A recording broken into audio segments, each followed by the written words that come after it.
देखिए, प्रेरण द्वारा आवेशन किस तरह होता है, ध्यान से देखिएगा। जब किसी आवेशित क्षण को, मान लो ये कोई क्षण है और ये आवेशित है, इस पर कौन सा आवेश दिखाई दे रहा है आपको? धन आवेश। ध्यान से सुनिएगा, फिर मैं पूछूंगा तो बतलाइएगा कि मैंने क्या कहा, इसलिए मैं जो बात बता रहा हूं ध्यान से सुनिएगा, ठीक है।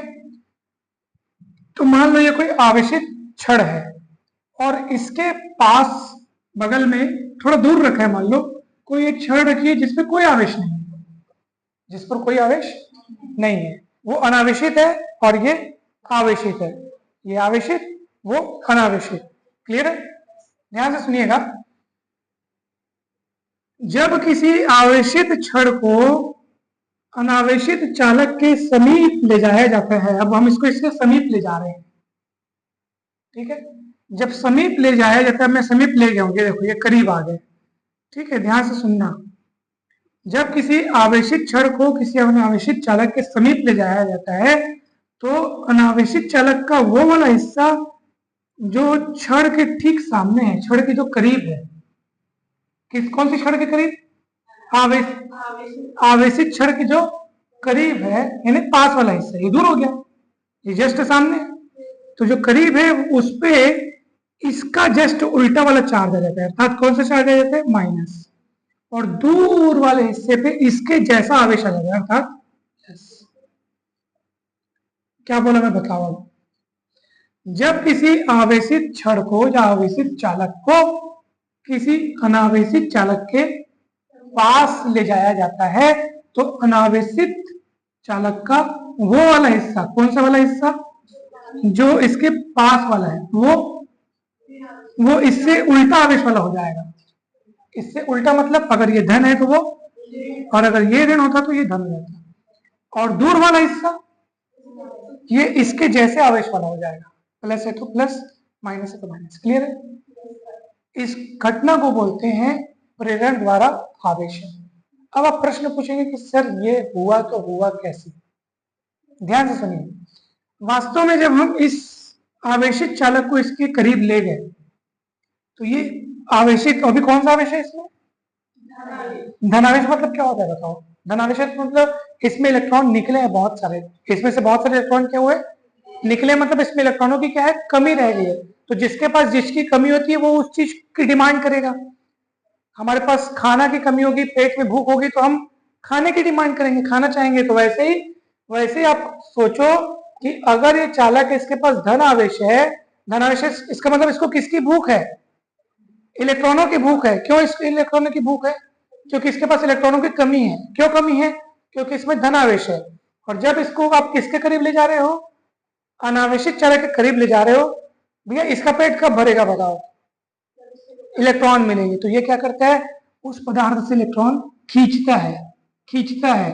तो इस किनारे पर इलेक्ट्रॉनों की मात्रा क्या हो जाती है? बढ़ जाती है। इस किनारे से भी इलेक्ट्रॉन चल चल के इधर आते हैं। तो ये वाला सीधा, अब देखो ना, इधर वाला इलेक्ट्रॉन चल करके इधर आएगा, तो इधर वाला हिस्सा धनावेशित नहीं हो जाएगा क्या? बताओ भला क्यों हो जाएगा धनावेशित? खींच के इधर आएगा इलेक्ट्रॉन, और इधर इलेक्ट्रॉनों की भरमार हो जाएगी, तो ये सिरा क्या हो जाएगा? नेगेटिव नहीं हो जाएगा? तो बताओ। ऐसा यही कारण है कि ये सिरा नेगेटिव, ये पॉजिटिव हो जाता है। क्लियर है? अगर मैं इसके दूर वाले हिस्से को तार से जोड़ करके अर्थिंग कर दूं, अर्थिंग मतलब जमीन में जोड़ दूं, जमीन से उसको अटैच कर दूं, कनेक्ट कर दूं, तो ये सारा का सारा धनावेश इस तार के माध्यम से होता हुआ कहां चला जाएगा? पृथ्वी पर, जमीन में चला जाएगा। तो अब इस क्षण में केवल कौन बचेगा? ऋण आवेश बचेगा। धन जो था वो जमीन में चला गया, अब केवल कौन बचेगा? ऋण आवेश बचेगा। समझ में आया कि नहीं आया? देखो, मतलब प्रेरण द्वारा आवेशन की मदद से हम क्या कर सकते हैं?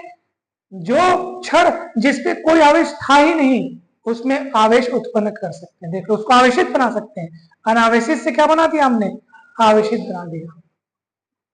अब वो डिपेंड करता है कि आप कौन से टाइप का आवेश बनाना चाहते हो, प्लस आवेश के माइनस आवेश।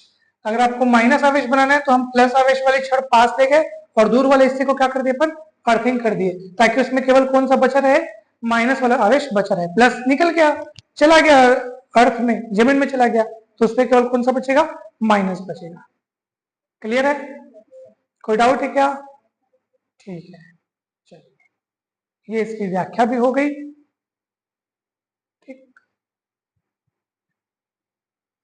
देखो यहाँ पर कौन सा आवेश जा रहा है पृथ्वी पे, ये वाला आवेश जा रहा है, ये बेचारा वही है, इसलिए यहाँ पे ये बद्ध हो गया और ये क्या हो गया, मुक्त हो गया। मुक्त वो जो अर्थ में जाने के लिए फ्री है, और बद्ध वो जो वहीं अटका रह गया। तो अटका कौन रह गया वहीं पे, माइनस वाला। और धरती पे कौन चले गया, जमीन में कौन चले गया, प्लस वाला, वो फ्री था करके चला गया, ठीक है, उसको मुक्त आवेश कहते हैं, ठीक है। और ये कौन सा है, ये बद्ध आवेश। क्यों बद्ध आवेश, क्योंकि वो वहीं बंधा रह गया। और ये मुक्त आवेश, क्यों, क्योंकि वो जमीन पे चला गया। तो देख लो, चालक में बद्ध आवेश और मुक्त आवेश दोनों का चिन्ह विपरीत होता है। जैसे हम बद्ध आवेश का चिन्ह माइनस और मुक्त आवेश का चिन्ह प्लस, उसको मुक्त क्यों बोल रहे बेटा, इसको मुक्त आवेश क्यों बोल रहे बेटा। अभी तो इतनी बड़ी व्याख्या, इतनी जबरदस्त आपको व्याख्या करके बताया, क्योंकि वो मुक्त है, वो विचरण कर सकता है, वो घूम सकता है और चल फिर करके जमीन के अंदर जा सकता है। और इसको बद्ध आवेश क्यों बोले, क्योंकि वो चालक में ही रह गया, बंधा हुआ रह गया। क्लियर है। तो ये आपका प्रेरण द्वारा आवेशन है। Is it clear. चलिए आप देखते हैं अपन अगला टॉपिक।